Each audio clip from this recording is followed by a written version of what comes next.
dating landas ko, di alam kung saan patungo. Puso at isip ko litong-lito, ngunit ikaw, Jesus, ang sa'kin nagbigay gabay. Inakay mo ako sa landas ng buhay. Ang puso ko'y nagagalak na magpuri sa ngalan mo. Ang bibig ko'y laging laan sa pagsamba lamang sa'yo. Tunay ngang dakila ka, O Diyos, sa buhay kong ito.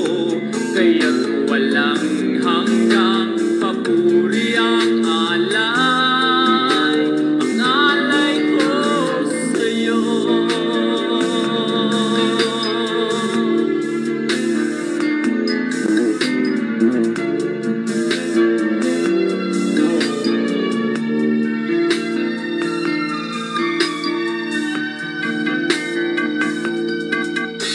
Ang buhay ko ngayon payapa at mayroong kulay, pinatawad at pinago mong tunay.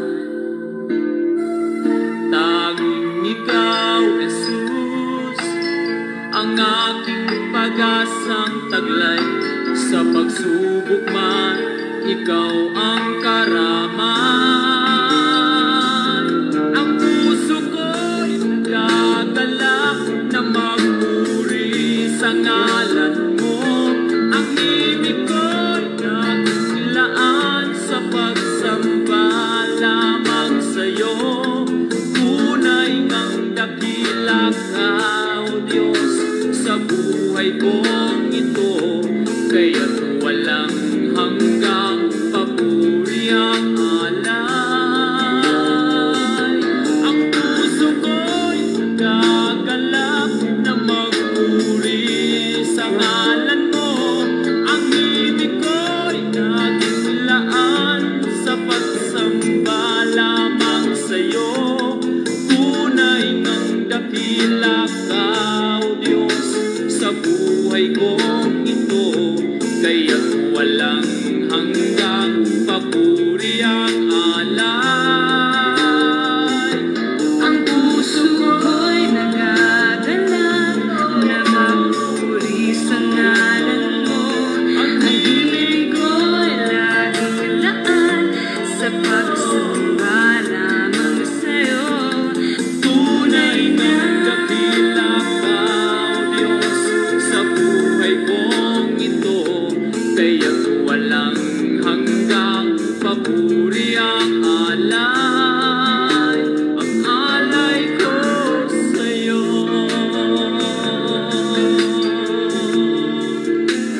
Ang alay ko sa'yo.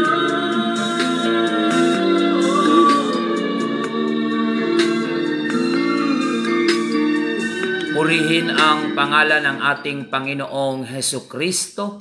Mga kaibigan at mga kapatid, sa muli isang mapagpalang umaga sa inyong lahat sa pangalan po ng ating Panginoon. Sa awiting inyong napapakinggan ay muli pong sumasa inyo ang programang Si Jesus ang Buhay na Pag-asa. Kayo po ay nakikinig sa himpilan ng New Gen FM 100.7 at tayo po ay napapakinggan dito po sa Bayan ng Bulan at sa buong probinsya ng Sorsogon. At sa pamagitan po ng ating page, ang UPC Bulan Church, tayo po ay napapanood sa ating Facebook Live. Saan man po kayo naroon mga kapatid at mga kaibigan, nawa sumainyo po ang kapayapaan ng ating Panginoon. At sa umagang ito, pagising natin sa umaga mga kapatid ay patuloy po nating pasalamatan ang kabutihan ng Diyos sa ating pong mga buhay. Sa bawat hininga na ating taglay, mga kapatid, bawat umaga na tayo po ay nagigising, mga pagpapalang hindi natin maikakaila na ang Diyos ay mabuti sa ating pong mga buhay.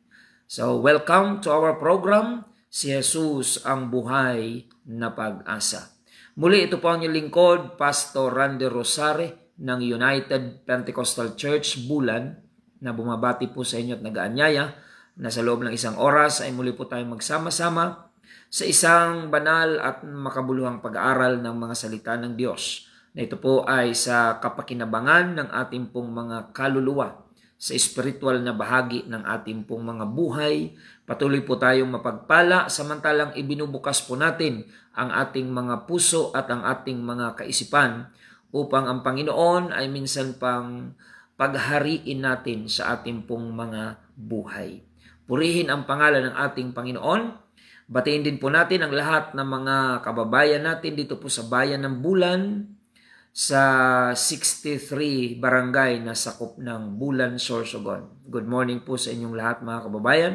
Ang ating mga listener online o viewers online and listeners on air sa radio sa 100.7 Mugen FM. At sa lahat ng mga kapatiran ng United Pentecostal Church Bulan sa 3 congregation na ating pong pinangangasiwaan sa tulong at biyaya ng ating Panginoon.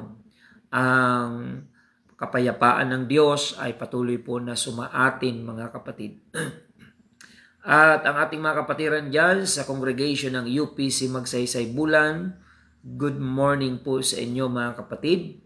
Pagpalain kayo ng Panginoon at patuloy po tayo na maging masigasig sa paglilingkod sa ating pong Panginoon.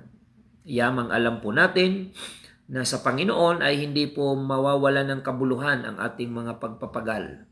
Your labor in the Lord is not in vain.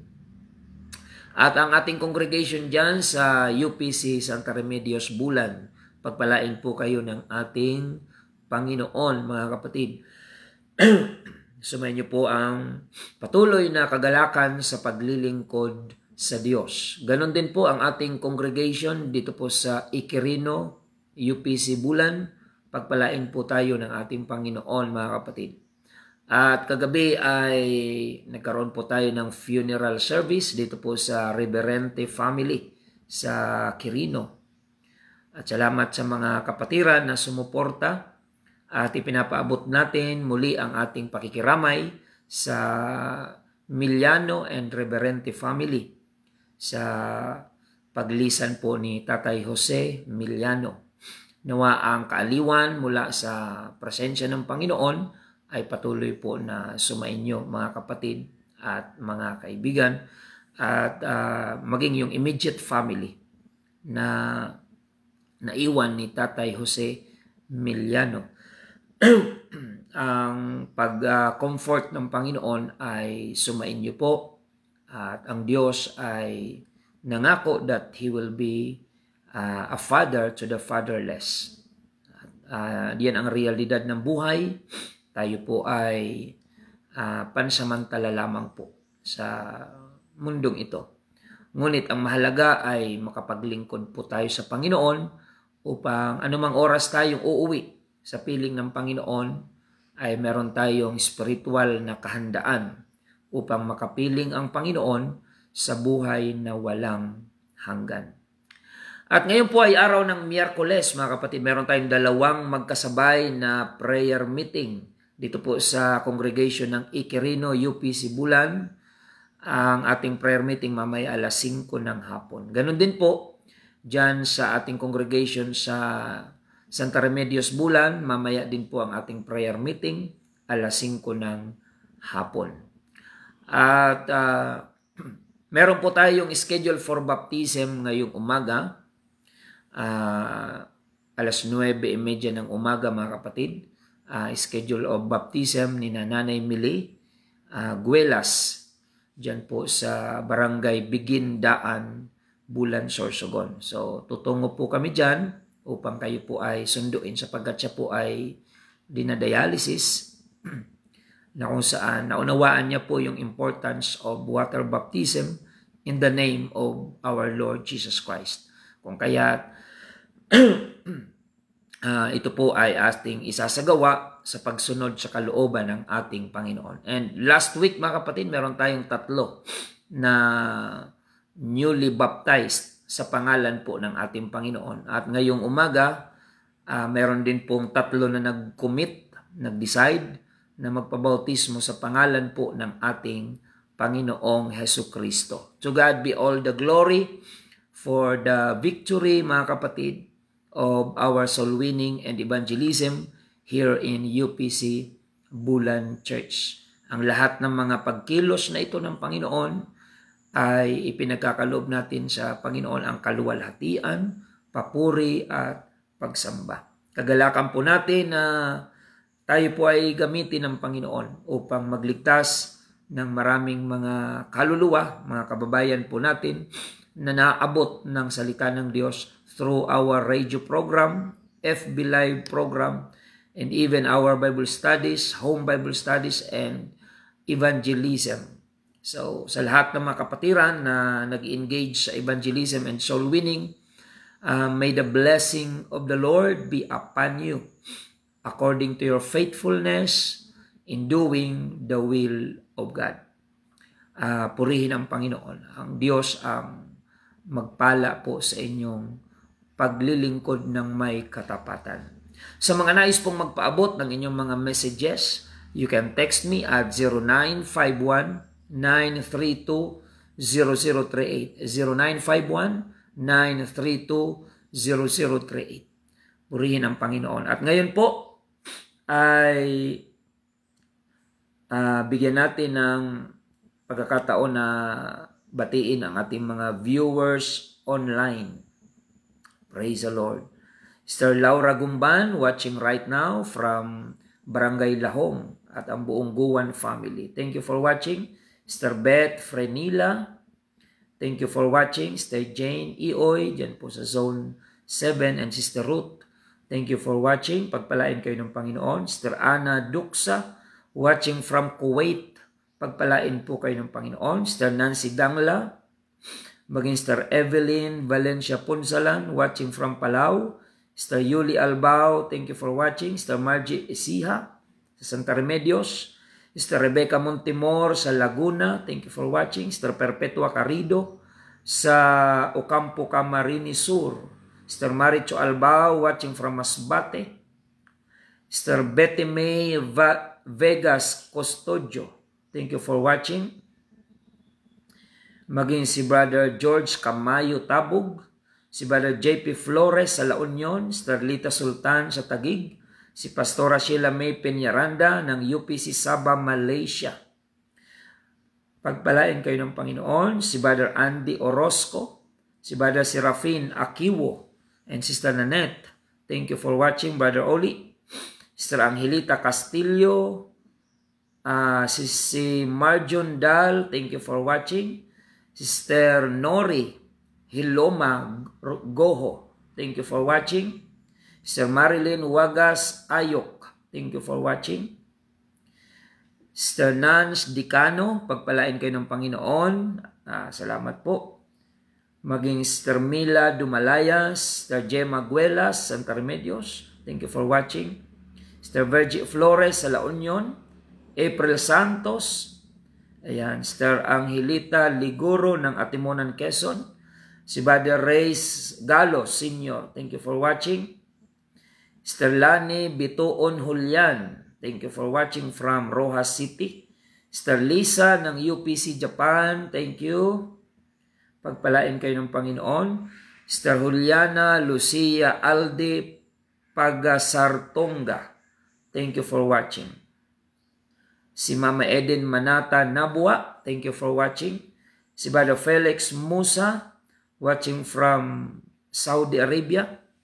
Sister Evelyn Buhanghang, Sister Helen Ditera, Sister Jen Matugas Malines, thank you for watching. Si Sister Nancy Dangla, Sister Judith Tolentino Perocho, thank you po sa pagsubaybay. Sister Maribeth Malana, thank you po. Sister Rizalyn Murillo, pagpalain kayo ng Panginoon. Praise God. Sister Maribeth Malana, watching from Malta. Ayan, mga OFWs natin, mga kababayan. Saan man kayong panig ng mundo, i-bless po kayo ng Panginoon. Thank you for watching our program. Maging si Sister Pamela Sally, watching from Cyprus. Pagpalain po kayo ng Panginoon. Stir. Okay.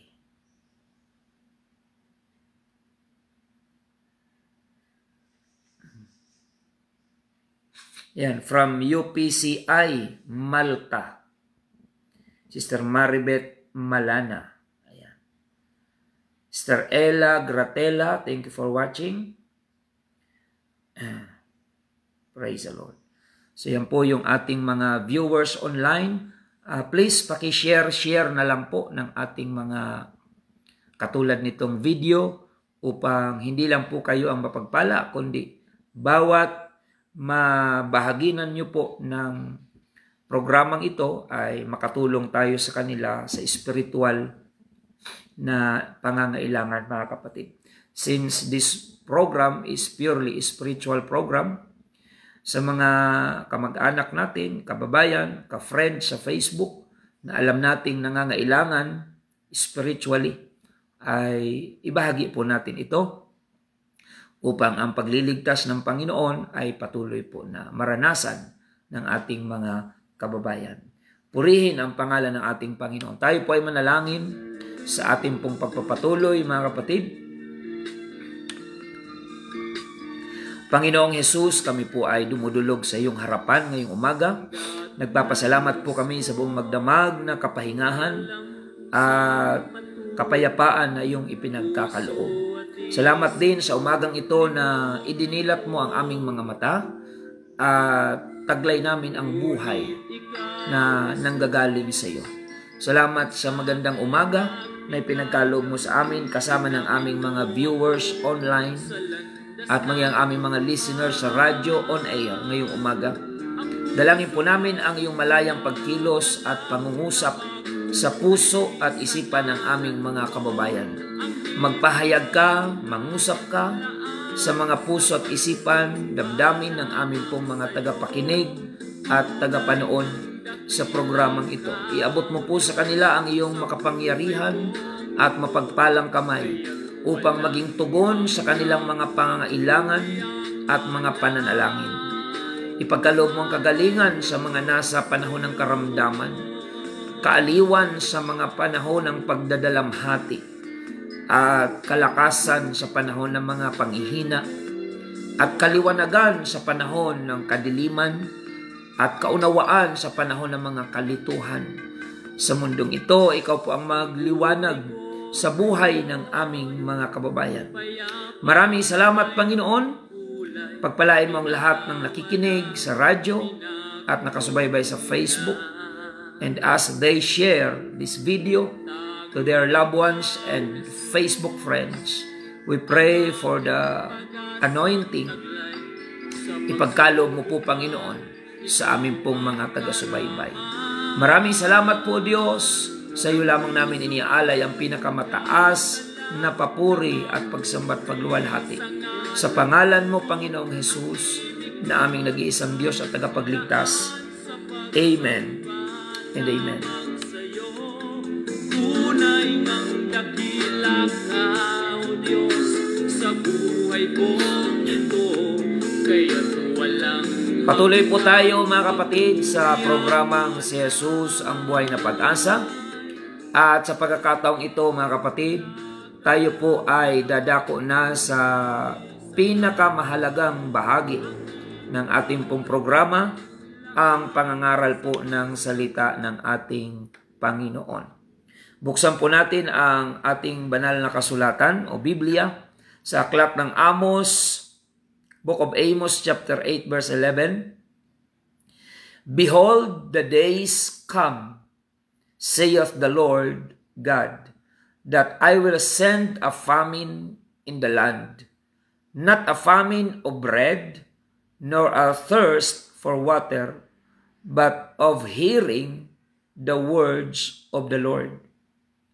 Narito ang mga araw ay dumarating, sabi ng Panginoong Diyos, na ako'y magpapasapit ng kagutom sa lupain, hindi kagutom sa tinapay o kauhawan man dahil sa tubig, kundi sa pagkarinig ng mga salita ng Panginoon. Pagpalain po ng Diyos ang kanyang banal na salita.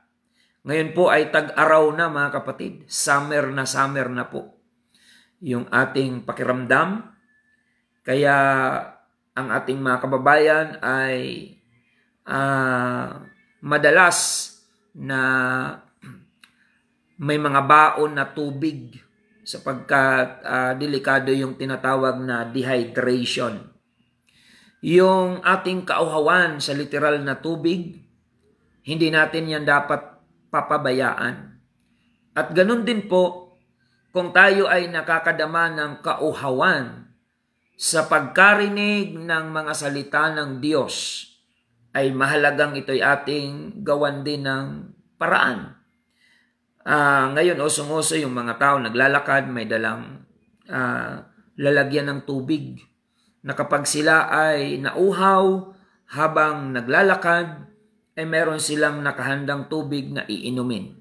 So ngayong umaga mga kapatid, ang paksa nating pag-aaralan ay pinamagatang Obey Your Thirst and Follow Your Hunger. Obey your thirst, follow your hunger. Purihin ang Panginoon mga kapatid. When your body is normal, it is natural to be thirsty and hungry because our body needs food in order for us to survive. Totoo po yan mga kapatid. Meron tayong natural na nararamdaman na pagkagutom. Kaya in terms of physical food, we take at least 3 times a day. Kumakain tayo ng at least 3 beses sa isang araw. Ang ibang mga kababayan natin ay humihigit pa marahil, mga kapatid. Ganon din yung ating kauhawan. Nabanggit ko na kanina na kung saan ang ating pong katawan ay nangangailangan ng tubig. Mas delikado po yung tinatawag na dehydration sa ating katawan sa panahon ng tag-init. At ngayon po ay summer time tayo dito sa Pilipinas, mga kapatid. Tag-init, tag-araw. May mga kaso ng heat stroke, mga kapatid, at ano pang mga karamdaman na may kaugnayan sa init ng panahon. Kaya ang ating mga kababayan ay merong inihahandang tubig upang maging panlunas sa ating kauhawan. Alam niyo po ba ang sabi ng Panginoon sa binasa po natin na darating daw po ang panahon, sabi ng Panginoon, na siya ay magpapasapit ng kagutom sa mga tao. At hindi po ito literal na pagkain, kundi kagutom at kauhawan dahil sa mga salita ng Panginoon. Sapagkat alam niyo po mga kababayan, ang pangangaral ng salita ng Diyos ay hindi po ito habang panahon. Ang pangangaral po ay titigil po ito. Pag dumating na po ang pangako ng Panginoon na kanyang pagbabalik, yun na rin po ang katapusan ng pangangaral. We will not preach forever. Ang pangangaral po ay binibigyan lang ng Panginoon, kumbaga meron itong period of time na ipapangaral ang ebanghelyo sa lahat ng kinapal. At bago dumating ang wakas, kailangang ipangaral ang salita ng Diyos. By all means, may pangaral po ang salita ng Diyos. Yan ang isa sa mga palatandaan na ang Panginoon ay babalik na kapag naipangaral na ang salita ng Diyos sa lahat ng dako sa mundong ito. Upang ang mga tao, pagdating ng paghuhukom ay wala pong maidahilan na sasabihin, hindi namin narinig yan na pangangaral, hindi namin narinig na kailangan palang manampalataya, hindi namin narinig na kailangan palang magsisi sa kasalanan. Hindi namin narinig na kailangan palang mabautismuhan ng taong makasalanan sa pangalan ng Panginoong Hesukristo. Kaya bago darating ang Panginoon o ang wakas, ay maipapangaral muna ang kaharian ng Diyos, ang ebanghelyo ng kaharian ng Diyos sa lahat ng tao. Makakapakinig muna ng salita ng Diyos ang lahat ng may tainga, upang sa pagbabalik ng Panginoon, mga kapatid, wala tayong maidahilan na sasabihin hindi namin alam yan. Dito po sa ating batas, meron pong kasabihan that ignorance of the law excuses no one. Hindi porket hindi mo alam ay excuse ka na sa batas na iyong nalabag. Kung ang batas ay nalabag mo because of ignorance, hindi ka excuse. Sa katunayan, obligasyon po ng tao according to John chapter 5 verse 39, obligasyon ng tao na saliksikin, alamin ang kasulatan, sapagkat dito ay meron tayong buhay na walang hanggan. Kaya sa panahon na nakakarating sa iyo ang tinig ng ganitong pangangaral, ito po ay pagkakataon na ibinibigay sa iyo ng Panginoon upang alamin, tuklasin ang kanyang salita, na dito ay meron tayong buhay na walang hanggan, mga kapatid, because according to Apostle Paul in Romans chapter 1 verse 16, the gospel is the power of God unto salvation. Ang ebanghelyo na ipinapangaral ang siyang kapangyarihan ng Diyos sa ikaliligtas ng bawat sumasampalataya. So ibig sabihin, mga kapatid, walang papasok sa kaharian ng langit na sinuman na hindi muna tumanggap at nanampalataya sa ebanghelyo ng Panginoon. That's why this gospel must be preached to all nations by all means. At salamat po sa technology. Bagamat ang technology ay ginagamit ng marami sa masama, ngunit pwede pala itong gamitin sa kabutihan upang madaling mapalaganap ang ebanghelyo ng kaharian ng ating Panginoon. Kaya naman, kahit ang ating mga OFWs sa iba't ibang bansa sa mundo ay naaabot na ngayon ng salita ng Diyos through internet, mga kapatid. Itong Facebook Live ay naipaparating natin, one of the cheapest and fastest way of bringing the gospel anywhere in the world through our Facebook Live. At salamat sa Panginoon, maraming mga OFWs ang napagpapala at nakakakilala sa Panginoon, mga backslider na nare-restore sa pamamagitan ng ganitong kaparaanan, mga kapatid. Sa Diyos lamang po ang papuri, kaluwalhatian. Marami tayong mga nabubuksan din na Bible studies, gawain sa iba't ibang lugar through our viewers, mga kapatid. Nagko-connect na po yan, mga OFWs. Pag napagpala sa panunood, magre-request, Pastor, sana maabot nyo dyan sa aming probinsya, sa aming bayan, ang aming kamag-anak, upang ang salita ng Diyos ay kanila tanggapin at magtamo ng kaligtasan. So mga kapatid, ang salita ng Panginoon, ito ang pangangailangang espiritual na dapat makita ng lahat ng ating mga kababayan. Sapagkat ang sabi ng Mateo 4:4, hindi lamang sa tinapay nabubuhay ang tao, kundi sa bawat salitang namumutawi sa bibig ng Diyos.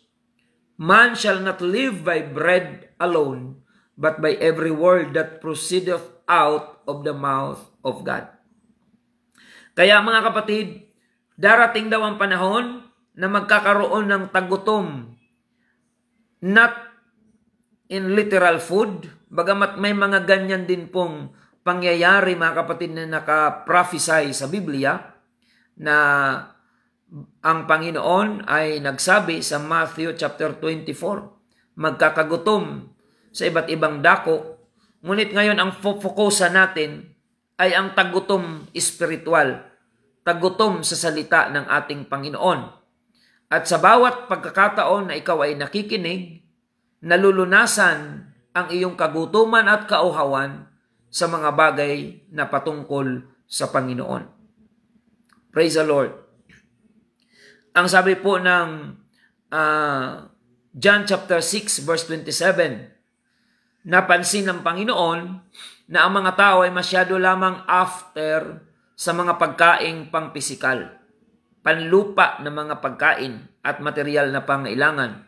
Sabi ng Panginoon, John chapter 6 verse 27, magsigawa kayo, hindi dahil sa pagkaing napapanis, kundi dahil sa pagkaing tumatagal sa buhay na walang hanggan, na ibibigay sa inyo ng anak ng tao, sapagkat siyang tinatakan ng Ama sa makatuwid bagay ang Diyos. Purihin ang Panginoon. Sinaway ng Panginoon yung mga tao sa kanyang panahon, sa kanyang earthly ministry, sapagkat ang mga tao ay padami ng padami na sumusunod sa Panginoon, ngunit napansin ng Panginoon ang kanilang maling layunin, maling motibo. Kasi sa Diyos, mahalaga lagi ang motibo. Sa bawat bagay na ginagawa natin, mga kapatid, whether it is good or bad, ang unang tinitingnan ng Panginoon is our motive. Nung dumami na ang followers ni Jesus Christ, napansin ng Panginoon yung mga maling motibo, ang kanilang layunin lamang ay material na bagay. Sapagkat nabalitaan ng mga tao na ang Panginoon ay gumagawa ng milagro, pinakain niya ang libu-libong mga tao doon sa pamagitan ng ilang pirasong tinapay at isda lamang, at lumabis pa sa mahigit 5,000 tao. Miraculously, binusog sila ng Panginoon. Kaya yung balitang yon ay lumaganap to the point na dumami ng dumami ang mga taong sumusunod sa Panginoon. Mga kapatid, ngayon naman ay nakikita naman natin na yun na talaga ang weakness ng tao.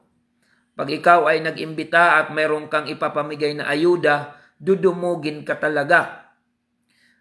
Pero si Jesus Christ, mga kapatid, napansin niya yung wrong motive ng mga tao sa pagsunod sa Kanya.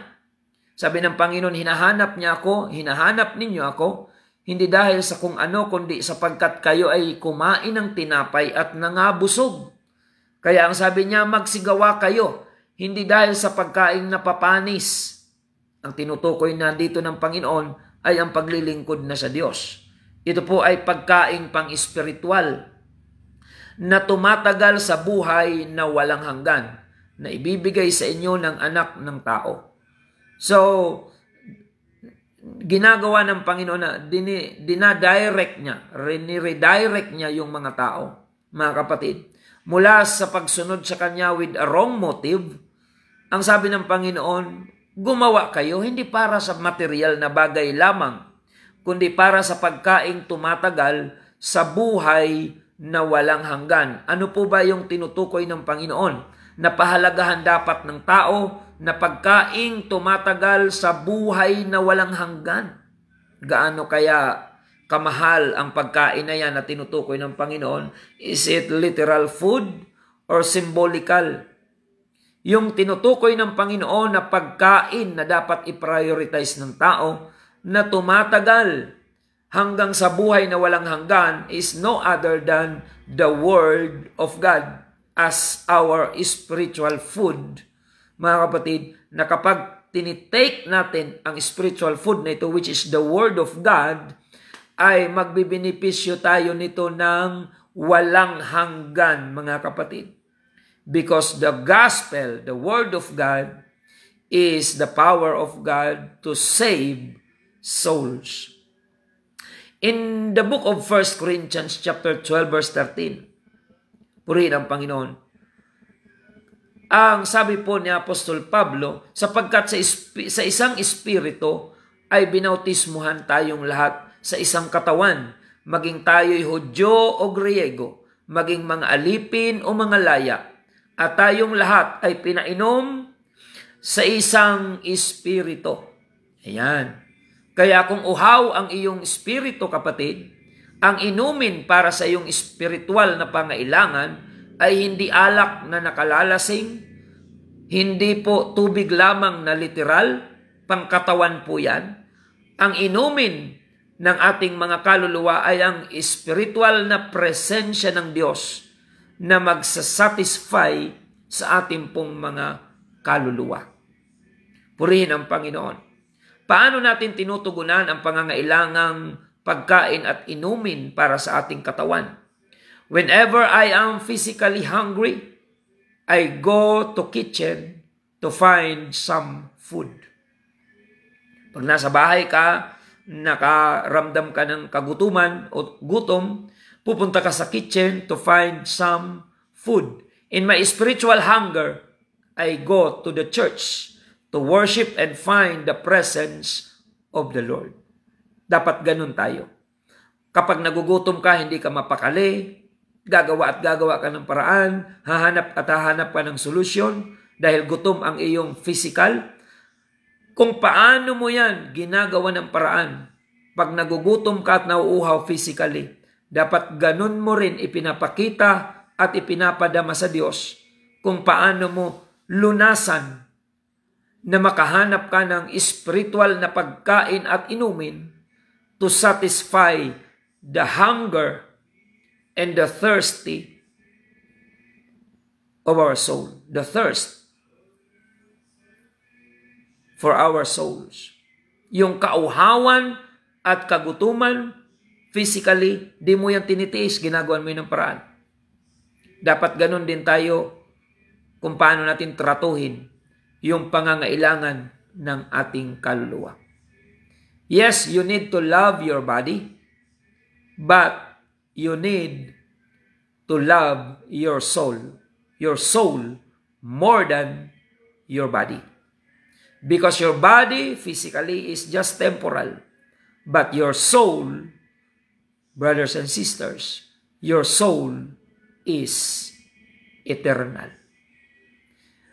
At isang bagay na dapat nating maunawaan, ang Panginoong Hesukristo ay nag-alay ng buhay sa krus, not just for our physical body, but for the benefit of our souls. Ang pinag-alayan talaga ng Panginoon ng kamatayan at buhay doon sa krus ng Kalbaryo ay hindi lang ang ating physical. Because we know that our body is just temporary. The reason why Jesus Christ offered His life, He died at the cross of Calvary, is for the benefit of our soul. Para sa katubusan ng ating mga kaluluwa sa kasalanan. Purihin ang pangalan ng ating pong Panginoon. To God be all the glory. Sabi po ng Psalms chapter 28 verse 7, ang Panginoon ay aking kalakasan at aking kalasag. Ang aking puso ay tumitiwala sa Kanya at ako'y nasakluluhan. Kaya't ang aking puso ay nagagalak na mainam at aking pupurihin siya ng aking awit. Purihin ang pangalan ng Panginoon. So paano ba natin tratuhin ang salita ng Diyos? Kung paano natin tinatrato ang pagkain para sa ating katawan, dapat ganun din o higitan pa natin ang pagpapahalaga natin, ang pagtrato natin. Kung mahalaga sa iyo ang makakain ng 3 beses sa isang araw, dapat mahalaga din sa iyo na daily ay makakain ang iyong kaluluwa ng salita ng Diyos.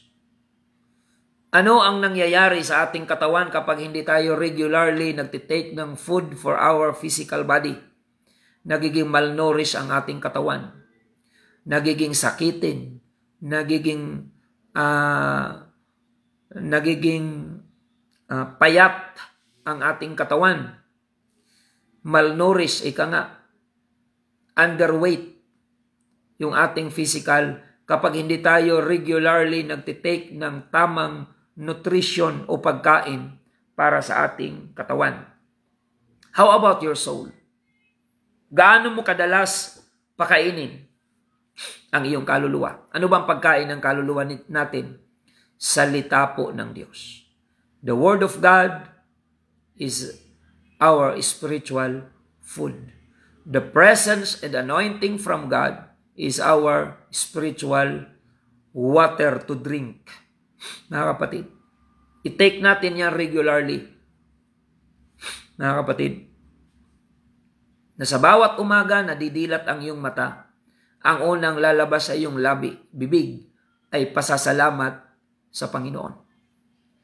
Na sa bawat umaga na gumigising ka at sa iyong pagbangon, ang buhay mo ay maging expression ng pagpapasalamat sa Diyos. Purihin ang Panginoon, mga kapatid. Meron tayong mga karanasan marahil, natutulog ka na sa gabi, naramdaman mo gutom ka. Kaya ano ang ginagawa mo? Bumabangon ka, hanap ka ng pagkain sa kusina, sa refrigerator. Ginagawan mo ng paraan. Tama yun eh. Yung nagugutom ka, hindi pwedeng itulog yan eh. Gutom ka eh. Kaya babangon at babangon ka to find some food to eat. Kaya minsan may mga kasama kayo sa bahay o kayo mismo siguro na hating gabi ay nagbubukas ng refrigerator, naghahanap ng makakain. Dahil nararamdaman nyo na kailangan ng inyong katawan. Dapat ganun din tayo magpahalaga sa pangangailangang espiritual para sa ating kaluluwa. At kung maaari, higit pa yung pagtrato natin sa salita ng Diyos kumpara sa paghahanap natin ng pagkain para sa ating physical na pangangailangan. So nawa mga kapatid ay napaalalahanan po tayo ngayong umaga. Huwag nating tiisin na tayo ay gutom espiritual, patulog-tulog lang tayo. Kung sa physical nga sabi sa Bicol, pag nagharabahab ang tiyan mo, pag naghaldat ang tiyan mo, di ka man maturog lang mahimo ka paagi. Gagawa ka ng paraan to find food to satisfy your physical need, your body. Dapat ganun din ang ating attitude when it comes to spiritual need that will benefit our souls. Kapag alam mong kailangan mo ang salita ng Diyos, huwag mo na itong i-deny. Huwag mo na itong kontrahin. Lalo na ngayong umaga, sa mga nakikinig sa atin, if you will be honest to yourself, mararamdaman mo, kailangan mong salita ng Diyos Kaya lang, marami sa ating mga kababayan, alam nilang kailangan nilang salita ng Diyos, patulog-tulog lang. Para kang gutom, na sa halip na gumawa ng paraan para may makain, itinutulog mo na lang ang iyong gutom. Naalala ko noon, ako ay nagtatrabaho, meron akong katrabaho, mga kapatid, na lagi siyang nasa beer house gabi-gabi. At doon nauubos ang kanyang sweldo. Kaya pag nasa trabaho kami, may mga time na wala siyang pambili ng pagkain. Nagtataka ako, bakit tulog ng tulog itong taong ito? Nung tinanong ko, nag-skip pala siya para hindi na siya makaalmusal. Natutulog na lang siya ng halos hanggang tanghali. Para hindi na siya obligadong maghanap ng pagkain. Yung gutom niya, itinutulog niya. Ay hindi naman katakataka, kapayat-payat ng katawan. Bakit? Kasi yung panahon na dapat ay magte-take siya ng food para kumain, itinutulog niya yung dapat oras na siya'y kakain.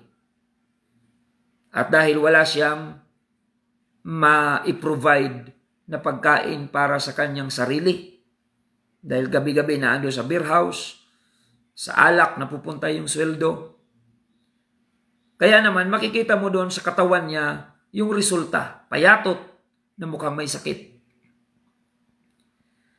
Alam nyo ba sa spiritual na kalagayan, maraming kababayan natin ang ganun.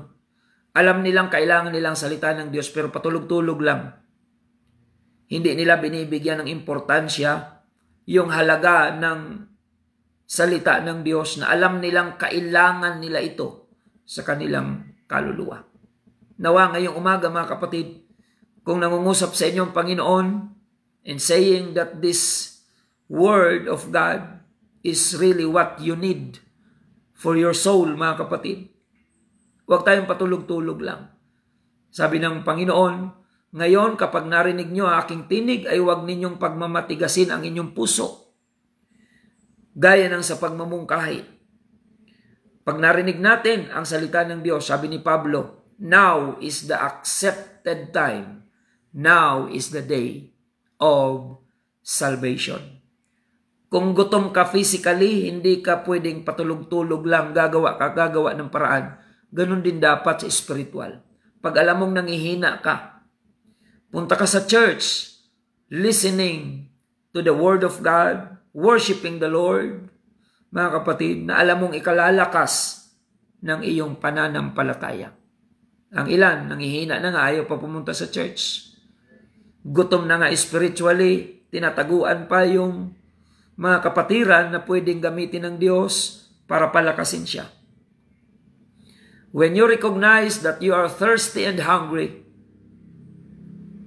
go to the right place that you can find the solution. Ano ba ang tamang lugar na dapat nating puntahan to satisfy our thirsty soul and ating hunger for food spiritually? Ang gawain ng Panginoon, the church. The church is the right place. Kagaya yan ng kitchen. You can eat all you can. You can drink all you can. When you go to church, you can worship the Lord without limit. Pakikinggan mo yung salita ng Diyos na ikalalakas ng iyong pananampalataya. So yan po mga kapatid ang ating natalakay ngayong umaga. Pinamagatang, obey your thirst, follow your hunger. Tinutukoy po natin dyan, walang iba kundi ang salita ng Diyos, ang presensya ng Diyos, na alam natin sa ating mga buhay na kailangan natin ito. So, that's all for today. God bless everyone mga kapatid. Tayo po ay manalangin sa ating pansamantalang pagtatapos. Purihin ang Diyos mga kapatid. Tayo po ay manalangin. Panginoon, maraming salamat po sa iyong katapatan, sa iyong kabutihan, sa iyong pagpapaalaala sa amin na sa panahon na ramdam namin ang kauhawan at kagutuman spiritual. In the name of Jesus Christ we pray. Amen and amen. Mga kapatid, bago tayo magpaalam sa ating programa, sa mga nais pong magpaabot ng inyong mga mensahe, pwede po kayo mag-text sa 0951-932-0038, 0951-932-0038. At mamaya meron tayong mga prayer meeting magkasabay, magkahiwalay dito po sa UPC Iquirino, Bulan, alas 5 ng hapon ang prayer meeting ngayong araw ng Miyerkules. At dyan po sa UPC Santa Remedios, Bulan, mamayang alas 5 din po ng hapon ang ating prayer meeting. At ngayong umaga, meron tayong baptism dyan sa Bigin, Barangay Bigin Daan, sa Guelas Family. Meron 3 na nagpahayag ng pagnanais na magpabautismo sa pangalan ng ating Panginoon. At muli, ito po ang inyong lingkod, mga kapatid, Pastor Randy Rosari ng United Pentecostal Church Bulan. Nagpapasalamat sa inyong pagsubaybay at lagi nating tandaan na tanging si Jesus lamang po ang ating buhay na pag-asa. Ito, kaya't walang hanggang papuri.